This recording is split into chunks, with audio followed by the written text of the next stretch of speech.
Retrograde Jupiter और retrograde Saturn के बारे में हम डिस्कस कर रहे हैं और इस वीडियो में 6th हाउस के लिए विचार करेंगे। नॉर्मली देखा जाए तो ये जो कंजक्शन है वो काफ़ी इंटरेस्टिंग है, क्योंकि एक तरफ जहाँ सैटर्न अगर रेट्रोग्रेड है तो वो आपको डिले नहीं देंगे कार्यों में, उतना ज़्यादा मेहनत भी नहीं करवाएंगे। लेकिन यहाँ पर अगर गुरु वक्री हो जाते हैं, गुरु वक्री होने से गुरु का शुभ प्रभाव कम हो जाएगा। गुरु एक अत्यंत शुभ ग्रह है और जब भी गुरु छठे घर में बैठे होंगे तो अब आप छठे घर में अपनी बुद्धिमत्ता और अपने विवेक का हो सकता है उतना अच्छे से इस्तेमाल ना कर पाएं। इसके साथ साथ आपके उन भावों पर भी अब फर्क अवश्य पड़ेगा जिनके स्वामी ये दोनों ही ग्रह हैं। तो नॉर्मली ये देखे जा सकता है कि गुरु जिन जिन भावों के स्वामी हैं उनके लिए अब आपको ज़्यादा एफर्ट लगाना पड़ेगा, लेकिन शनि आपके चार्ट में जिन भावों के स्वामी हैं उनसे जुड़े हुए कार्य आपके नॉर्मली बन जाएंगे। यहाँ 6th हाउस की जब बात आती है तो 6th हाउस में अगर हम शनि को लेते हैं सबसे पहले, तो शनि देखिए यहाँ पे क्योंकि वो वक्री हैं तो वो आपकी डेली लाइफ में व्यवधान नहीं डालेंगे। आपके कार्यों में जो भी आपका जिम्मेदारी बनता है उसको आप आसानी से पूरा कर सकेंगे। लेकिन यहाँ आपको गुरु से सहायता नहीं मिल सकेगी। गुरु से सहायता नहीं मिलने की वजह से अब आपको खुद का एफर्ट यहाँ ज़्यादा से ज़्यादा लगाना पड़ेगा।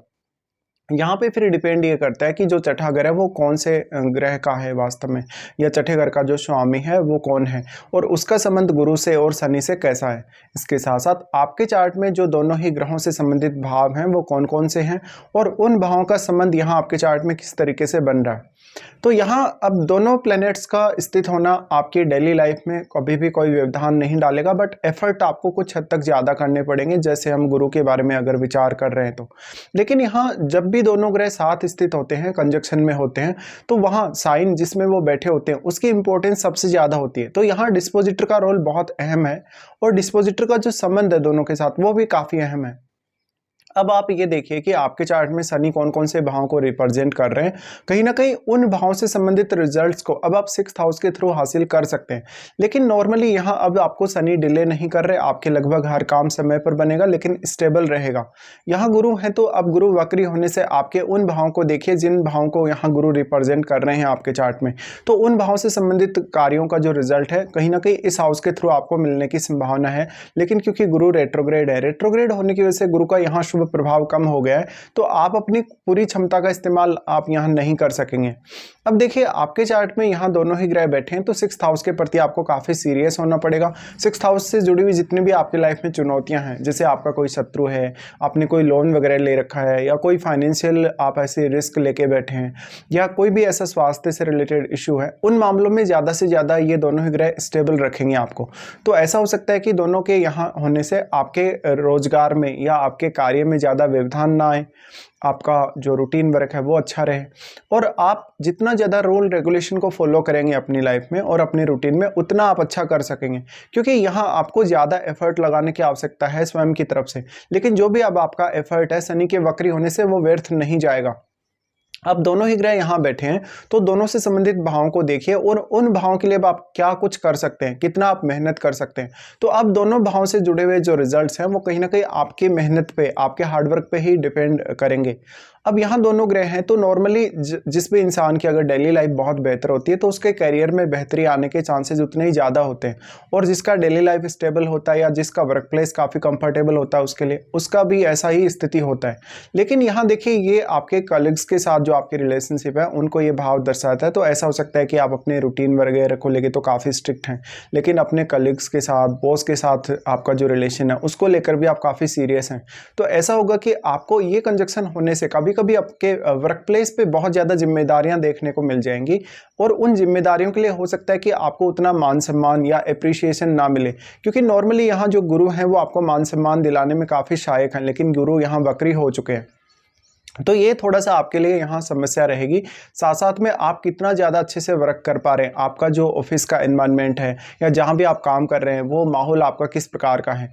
देखिए यहाँ पे आपको हमेशा अपने काम के प्रति डेडिकेटेड रहना होगा, और शनि क्योंकि अब डिले नहीं कर रहे तो शनि से संबंधित भावों से जुड़े हुए कार्यों में आपको ज़्यादा आसानी होगी गुरु की तुलना में। अब आप उन ग्रहों को देखिए जो यहाँ संबंध बना रहे हैं, चाहे वो युति है चाहे वो दृष्टि संबंध है। नॉर्मली ये देखा जा सकता है कि जो ग्रह यहाँ युति करेंगे उनका प्रभाव प्रभाव ही इस हाउस में सबसे ज़्यादा पड़ेगा जो ग्रह दृष्टि डाल रहे हैं उनकी तुलना में। तो कोई भी ग्रह ऐसा हो सकता है जो आपके 12वें घर में बैठ के यहाँ दृष्टि डाल रहा है, या कोई भी ग्रह ऐसा हो सकता है जो किसी भी अन्य भाव में बैठ के यहाँ दृष्टि डाल रहे हैं। तो आपको ये सब चेक करना होगा। अगर हम इन दोनों ही ग्रहों की दृष्टियों के हिसाब से बात करेंगे तो यहाँ गुरु नॉर्मली कैरियर के लिए काफ़ी अच्छे माने जा सकते हैं अगर वो अपने खुद के घर में हैं या अपने मित्रों के घर में बैठे हैं, क्योंकि गुरु एक अत्यंत शुभ ग्रह हैं और अगर वो अपने स्वयं के घर में होंगे तो वो वक्री होने के बावजूद भी आपको ज़्यादा बेहतर रिजल्ट दे सकेंगे। या अपने किसी मित्र के घर में होंगे, जैसे अगर लियो साइन में होंगे, एरीज में होंगे, स्कॉर्पियो में होंगे, तो वो ज़्यादा बेहतर परिणाम लाएंगे आपके लिए। लेकिन यहाँ भी आप बृहस्पति से संबंधित जो क्वालिटीज़ हैं उनको काफ़ी कम होते हुए देखेंगे।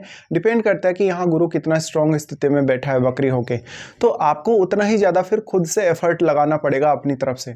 गुरु यहाँ सबसे पहले अगर देखा जाए तो आपके 10वें घर को वो एस्पेक्ट करते हैं। 10वें घर को एस्पेक्ट करने की वजह से आपको हमेशा कैरियर के प्रति बहुत ज़्यादा पंक्चुअल रहना पड़ सकता है, या कैरियर में जो भी डिसीजन आप लेने वाले हैं इन फ्यूचर वो काफ़ी क्लेवरली आपको लेने पड़ेंगे और काफ़ी सोच समझ कर। तो यहाँ आपका ज्ञान और आपकी बुद्धिमत्ता कहीं ना कहीं ज्यादा इस्तेमाल होने वाली है नॉर्मल की तुलना में। गुरु का दृष्टि जो आपके 10th हाउस पर पड़ रहा है, क्योंकि शनि के साथ वो बैठे हैं, तो कार्य क्षेत्र में बहुत ज्यादा जिम्मेदारियां दे सकते हैं। हालांकि उन जिम्मेदारियों को वहन करने में भी आप उतने ही ज्यादा सक्षम होंगे। ये मान सम्मान के लिए और आपके रेपुटेशन के लिए भी कुछ हद तक अच्छी स्थिति मानी जा सकती है। मान लो अगर यहाँ गुरु अपने खुद के साइन में बैठे हैं तो ये कैरियर के लिए काफी बेहतरीन रहेगा आपके लिए। इसके साथ साथ आप कितना अधिक समय पर डिसीजन ले पा रहे हैं और कितना ज़्यादा आप पंक्चुअल हैं अपने किसी भी काम में, इसका असर आपके डायरेक्टली कैरियर पर पड़ेगा। ऐसे जातक अक्सर अपने कैरियर को लेकर ही इतने ज़्यादा सीरियस होते हैं कि वो अपने घरेलू जीवन को कभी कभी समय नहीं दे पाते। इसलिए आप ये जरूर देखिए कि आपके वो भाव कौन कौन से हैं जो गुरु से रिप्रेजेंट हो रहे हैं। उन भावों के प्रति आप कितना ज़्यादा सीरियस हैं, कितना ज़्यादा उन भावों के प्रति आप डेडिकेशन दिखा रहे हैं, या कितना ज़्यादा अपनी बुद्धिमत्ता को यूज़ कर रहे हैं, अपने टैलेंट को यूज़ कर रहे हैं। अगर मान लो आपके 10th हाउस में गुरु का कोई मित्र ग्रह बैठा है तो यहाँ गुरु के परिणाम काफी बेहतर हो सकते हैं वक्री होने के बावजूद भी। तो गुरु का दृष्टि जो 10th हाउस पर है उसकी वजह से आपको अपने लिए एक प्रॉपर कैरियर चुनने में कुछ हद तक मदद मिल सकती है अगर अन्य ग्रहों का प्रभाव है तो। या फिर ऐसा हो सकता है कि आपके 10th हाउस पे कोई गुरु के मित्र ग्रह की दृष्टि भी हो सकती है, वो चाहे किसी भी भाव से हो। इसके साथ साथ फिर गुरु एस्पेक्ट कर रहे हैं 12th हाउस को। 12th हाउस को गुरु एस्पेक्ट करें तो ये आपके खर्चों को बढ़ाने वाला होगा। आपको बहुत ज़्यादा कहीं ना कहीं इनकम की तुलना में खर्चे देखने को मिल सकते हैं जो कि आपके परिवार के लिए और आपके ज़्यादातर जो फैमिली रिलेशनशिप है उनके लिए होंगे। गुरु यहाँ दृष्टि डालें तो आध्यात्मिक उन्नति की संभावना भी बढ़ जाती है, विदेश यात्रा या विदेश में सेटलमेंट की संभावना भी बढ़ जाती है। डिपेंड ये करता है कि आपका 12वें घर का स्वामी किस प्रकार से चार्ट में बैठा है, या क्या लग्नेश का संबंध आपके 12th हाउस से है या नहीं है, या 4th लॉर्ड का संबंध आपके 12th हाउस से है या नहीं। यानी आपके चार्ट में कुछ हद तक योग पहले से होने ही चाहिए विदेश यात्रा या विदेश सेटलमेंट की, तो यहाँ आपको गुरु से सहायता मिल जाएगी। लेकिन अब गुरु यहाँ वक्री हैं, वक्री होने से वो उतना ज़्यादा सपोर्ट तो आपको नहीं कर पाएंगे नॉर्मली जैसा वो यहाँ कर सकते थे। लेकिन फिर भी आपको थोड़ा अपने एफर्ट से, अपने प्रयासों से कहीं ना कहीं सफलता मिल सकती है। गुरु दृष्टि डाल रहे हैं 12वें घर पे, तो ये आध्यात्मिक उन्नति या आध्यात्मिक प्रोग्रेस के लिए कभी कभी उतना अच्छा नहीं है नॉर्मल गुरु की तुलना में। तो यहाँ भी आपको अब खुद से ही आगे बढ़ना होगा। साथ ही अब जो 12वें घर में प्लैनेट बैठा है, अगर वो गुरु का मित्र ग्रह हो तो निश्चित तौर पे आपको ज़्यादा अच्छे से मदद यहाँ मिल सकती है, और उन भावों के लिए भी आपको मदद ज़्यादा मिल सकती है जिनके स्वामी आपके चार्ट में गुरु। फिर यहाँ पे गुरु दृष्टि डालेंगे आपके दूसरे घर पे। देखिए दूसरे घर पे जो दृष्टि है काफ़ी इंटरेस्टिंग है, क्योंकि इस प्रकार का गुरु एक तरफ आपको 6th हाउस से जुड़ी हुई समस्याओं से या परेशानियों से बचाने का काम कर रहा है, दूसरी तरफ वो आपके लिए अर्निंग्स की पॉसिबिलिटी बढ़ा रहा है, कैरियर के बहुत सारे ऑप्शन सामने लेकर आ रहा है। अब आपको उनमें से एक परफेक्ट ऑप्शन चुनना है। क्या वास्तव में आप अपने देश में ही रहकर काम करना चाहते हैं, क्या आप विदेश में एक अच्छी अपॉर्चुनिटी ढूंढ रहे हैं, और क्या वास्तव में आप उसके लिए तत्पर हैं या नहीं है। तो खुद को किसी भी पर्टिकुलर काम के लिए तैयार करना और उसी हिसाब से डेडिकेटेड होकर फिर उस काम को करना, ये बहुत इंपॉर्टेंट हो जाएगा। गुरु की दृष्टि जब अब 2nd हाउस पे जब पड़ रही है, वो आपको वेल्थ एक्युमुलेशन में मदद कर सकती है, लेकिन आपके खर्चों का आपको कैलकुलेशन रखना होगा या हिसाब किताब पहले से ही लगा कर रखना होगा। इस प्रकार का गुरु आपको ज़्यादातर जो बुद्धिमत्ता है या ज्ञान है उसके मामले में सपोर्ट नहीं कर पा रहे अब, इसलिए आपको स्वयं ही ये डिसाइड करना होगा अपनी मेहनत से कि आपका कितना पैसा खर्च होना है या कितना आपको अर्निंग्स होना है। इस प्रकार का जो गुरु शनि का कंजक्शन है वो आपको शत्रुओं से बचाता है या 6th हाउस की किसी भी एक्टिविटी से आपको काफ़ी ज़्यादा सपोर्ट कर सकता है। फिर यहाँ पे अगर देखा जाएगा तो शनि की दृष्टियों के बारे में अगर हम बात करें तो शनि का दृष्टि अष्टम पे पड़ेगा सबसे पहले। अब ये तीसरा दृष्टि पड़ रहा है तो अष्टम भाव के थ्रू आपके जीवन में गेन होने की संभावना बढ़ जाएगी, क्योंकि सैटर्न रेट्रोग्रेड है और रेट्रोग्रेड होने से अब वो अष्टम के थ्रू जो भी चेंजेज आपकी लाइफ में आने वाले हैं उनमें आपको डिले नहीं करेंगे। अष्टम के थ्रू जो भी आपको अर्निंग्स हो सकती है, जो भी आपको लाभ हो सकते हैं उन मामलों में भी। तो ऐसे में आप एक उम्मीद ये भी रख सकते हैं कि आपका जो मैरिज के बाद जो आपके इन लॉज की फैमिली है वो भी आपको कुछ हद तक सपोर्ट करेगी। यहाँ पे शनि का दृष्टि है तो अब इस हाउस को एक्सप्लोर करना, इस हाउस से संबंधित कुछ ना कुछ नया सीखना या अपने जीवन में कुछ बहुत बड़ा कार्य करना अष्टम भाव से रिलेटेड, वो जरूर आपके लिए आसान होने वाला है। अष्टम भाव में कोई भी प्लैनेट जो बैठा है उसको देखिएगा, अगर वो शनि का एक मित्र ग्रह है तो आप यहाँ ज़्यादा बेहतर परिणाम पाएंगे। फिर ये कभी कभी ऐसा देखा जा सकता है, मान लीजिए शनि का अगर कोई शत्रु ग्रह अष्टम में बैठा है तो वो मैरिज के लिए थोड़ा घातक हो सकता है या आपके फिर अपने इन लॉज के साथ अंडरस्टैंडिंग उतनी बेहतर नहीं रहती। शनि फिर दृष्टि डालेंगे आपके 12th हाउस पे ही, गुरु के साथ ही वो दृष्टि डाल रहे हैं ये वाली। ऐसे कंडीशन में आप ये देखिए सबसे पहले तो कि शनि आपके चार्ट में कौन कौन से भावों को रिप्रेजेंट कर रहे हैं, क्योंकि उन भावों का संबंध फिर आपको 12वें भाव से भी जोड़कर देखना होगा।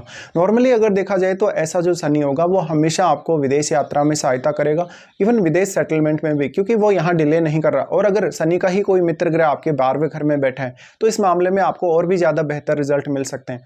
लेकिन ये कहीं ना कहीं जो कंजक्शन है वो आपकी मैरिड लाइफ या आपके जो रिलेशनशिप है उनके लिए उतना अच्छा नहीं है कभी कभी। इस प्रकार का शनि आपको काफ़ी हार्डवर्क देगा, फॉरेन में आपको ज़्यादा सक्सेसफुल बना सकता है अपनी खुद की कंट्री की तुलना में। और 12वें भाव से संबंधित कार्यों में आपको डिले नहीं होगा, लेकिन हो सकता है डिसीजन लेने में ज़रूर आपको थोड़ी मेहनत करनी पड़े। फिर अगर 12वें भाव में शनि का ही कोई मित्र ग्रह आपके बैठ जाता है तो उस ग्रह से आपको ज़्यादा मदद की उम्मीद करनी चाहिए। उसके बाद यहाँ अगर देखा जाएगा तो शनि का जो कहीं ना कहीं प्रभाव है या शनि का जो यहाँ पर एस्पेक्ट है वो आपके 3rd हाउस पे आता है। 3rd हाउस पे आता है तो ये 3rd हाउस पर इस तरीके से अगर दृष्टि डालेंगे तो आपको काफ़ी मेहनत करने के लिए प्रेरित करेंगे, हार्डवर्क के लिए प्रेरित करेंगे, जिससे आपके लिए कहीं ना कहीं हार्डवर्क करना आसान होगा, मेहनत करना आसान होगा। लेकिन जो भी आप काम कर रहे हैं, जो भी आप हार्डवर्क कर रहे हैं वो आपके काम जरूर आने वाला है, ऐसा नहीं है कि वो आपके काम ही नहीं आने वाला। तो कभी कभी ऐसा शनि जब नॉर्मल स्थिति में होता है तो वो हार्डवर्क बहुत ज़्यादा करवाता है। इसके साथ साथ आप अपने जो भाई बहन हैं, रिलेटिव्स हैं या पड़ोसी हैं, उनके साथ रिलेशनशिप को लेकर भी काफ़ी सीरियस होते हैं जीवन में, और आप उनको अपनी तरफ से काफ़ी सपोर्ट करने की कोशिश करते हैं, भले ही उनका व्यवहार आपके साथ कैसा भी हो। अब मान लीजिए अगर यहाँ शनि का कोई मित्र ग्रह आपके 3rd हाउस में बैठा हुआ होगा तो और भी ज़्यादा बेहतर परिणाम आने की यहाँ संभावना बन जाएगी। शनि का जो प्रभाव 3rd हाउस पर है ये देखिए आपको कहीं ना कहीं 3rd हाउस के प्रति जितना ज़्यादा सीरियस बनाएगा उतना ही ज़्यादा आप अपना सेल्फ एफर्ट लगाने को देखेंगे। तो ऐसा शनि आपको एफर्ट्स के मामले में काफ़ी ज़्यादा आत्मनिर्भर बनने की तरफ प्रेरित करता है और आपको मेंटली और फिजिकली काफ़ी स्ट्रांग बनाता है कहीं ना कहीं। तो हर प्रकार की चुनौती से निपटने के लिए भी आप तैयार रहेंगे और हमेशा जो भी बाधाएं आएंगी आप उनको समय पर दूर कर लेंगे। जो भी आपके कैरियर में या अपनी डोमेस्टिक लाइफ में जो भी समस्याएं आ रही हैं या जो भी बाधाएं आ रही हैं, इसके साथ साथ आपको देखना होगा वास्तव में इनमें से आपको किसी की महादशा है या नहीं, और अगर महादशा है तो वो आपको कौन से एज पीरियड में देखने को मिलेगी।